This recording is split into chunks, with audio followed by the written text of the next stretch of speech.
miss, how may I help you today? Hi, thanks. I actually do need help. Sorry about that, but before I can help you, do you mind putting on your mask? Because it's actually mandatory now.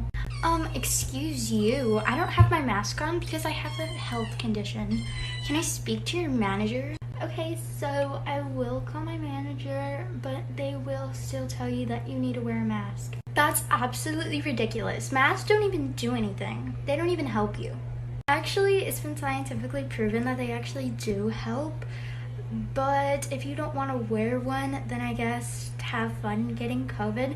Oh look, there comes my manager now. What seems to be the problem here? Hi, yes, so she's actually refusing to wear her mask and I've told her to wear it several times. Oh, haven't you heard about this new product called Time for a Mask?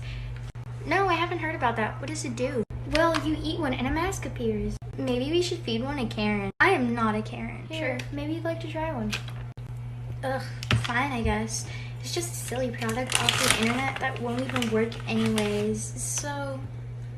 Whoa, it actually works. Finally, Karen has her mask on. I'm not a Karen. Sure, keep telling yourself Order that. your own Time for a Mask for a limited time only in stores.